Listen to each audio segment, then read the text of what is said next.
So I'll just keep it running. And if you mess up, just stop where you messed up. Just take a pause and then just continue. Okay. Again. And then we'll be able to straight that. Okay, so whenever you're good. Okay. Start? Yes. Okay. This is a follow-up on the previous two segments I filmed. One was in September of 2010, shortly before I was evicted on November 3rd, illegally evicted on November 3rd, 2010. I've been homeless ever since.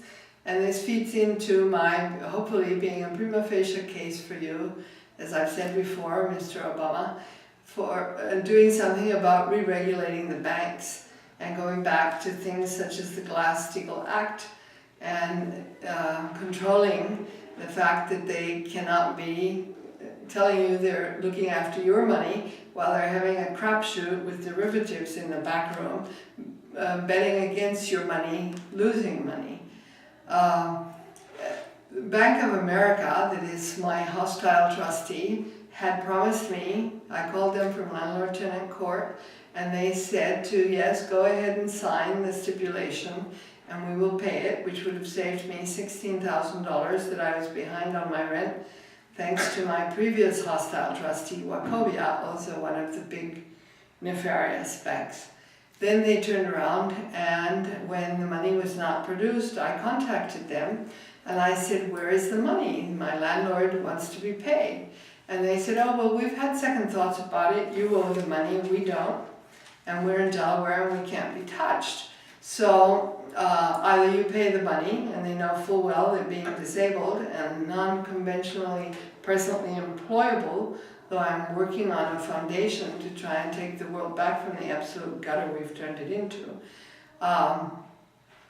and to raise our consciousness that must be done in this year. They were steadfast in not paying my back rent as they promised, and they knew I was taping the call when I called them from landlord-tenant court. They couldn't have cared less. So I was summarily, illegally evicted. And I say illegally evicted because BLDG Management, or ISTA Management, my landlord, obviously seemed to have paid quite a bit of money to Adult Protective Services that did not bother to interview me in lieu of the fact that I'm reduced to a wheelchair and that I'm disabled and due to my age, which is a prerequisite before someone can be evicted. They came by twice. Once they left a paper that ended up under a mat that I put down when it rains, for my dogs not to get all the furniture wet, and I didn't see it. And the other, they never followed up with a phone call. They didn't show up, all because I had denounced my landlord for making me go through this very steep ramp in the back when it's a pre-war building. It has very wide steps on which they could have overlaid two small ramps over the 3 steps and allowed not just me, but 70% or 80% of the building access on these ramps, as well as the UPS delivery man and the daily postman. I understand that the building used to have ramps and then removed them and have never replaced them when it's a prerequisite by law. Scooters are made to go only up very small inclines. So the incline of this huge ramp that I had to go up and down to gain access or exit the building are far greater incline than the scooters are made for, which always reduced my battery life. So I took the landlord to Supreme Court about this. The bank had already fired my landlord-tenant lawyer and would not pay the landlord-tenant lawyer to represent me in this case. And it's not that I don't have the money to do so. It's that this hostile trustee just decided that this is what they would do. They have totally disregarded every tenet of my trust. My grandmother said clearly to be construed amply and evidently to cover such essentials such as home, clothing, food, all of which this bank has consistently denied me. After I was evicted, they didn't bother to ask me if I had a place to go or give me money with which to find a place to go. I have clothes in different cleaners all over the city because I've taken them to be cleaned and not had the money to go pick them up. I have been in youth hostels, slept in hallways, at the charity of friends, both physically and economically, for a year and a half now, and the attitude still doesn't change. Now I'm living in a hotel in Newark, New Jersey, and because this is their higher season, they have raised the rates, and the attitude of the bank is, throw her out, we're not paying the difference. And they don't care.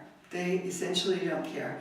I have severe injuries to my feet that we taped on the previous clip. Now they're much worse because in house hunting in New York, I've been doing walking that I shouldn't have been doing, or pushing my disabled aged scooter.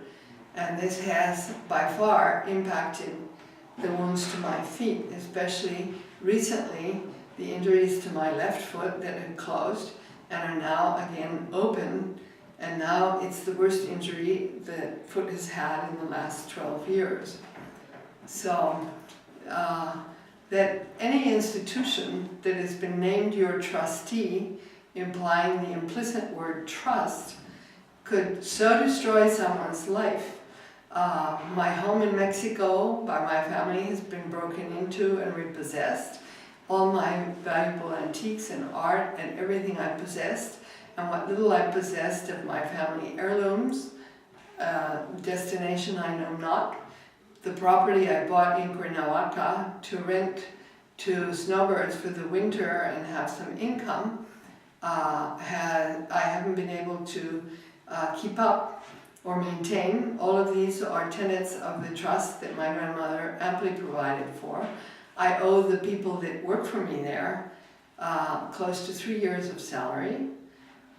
So I'm in a hole. I was a healthy, wealthy, well-respected pillar of the many communities in which I live, Mexico City, New York, Cuernavaca, and I'm now reduced to being nigh a pauper and homeless, thanks to these hostile banks. And this is utterly outrageous. I have dual nationality because I'm North American by both parents, and I was born in Mexico. And that you are so right when you say that this country is broken. We have broken it, and it needs fixing. And how we're going to go about fixing something that is this broken, I don't fully know. But I certainly have been supportive of your efforts to try and do what needs doing to improve the lot of the middle class in this family. I don't come from the middle class, but now I'm not even the middle class. I'm less than that.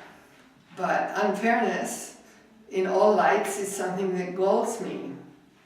And hence I've created a foundation of consciousness and higher knowledge to try and take the world back from the gutter we've turned it into and do things for the disenfranchised, promote alternate health care because modern health care is killing more people than it's saving, and to denounce human, civil and legal rights abuses, promote higher metaphysical knowledge for those who seek it, and the arts. So this is what I've been working on for the past 12 years, but the constant lack of funding, thanks to these thieving banks, have not allowed me to get my business off the ground. Hence, I'm totally at their mercy. So again, I'm addressing myself to you in the hopes that you can, one, use me as an example, and I'll go wherever you wish to take me to talk about this,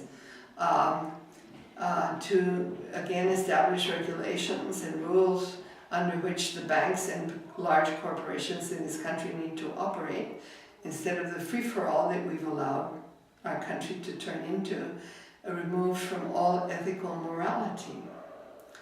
So I would very much appreciate your attention to this matter, and whatever help you find is possible for you to give me. And again, I thank you for the recent pictures received from Michelle and yourself, both of you and your children.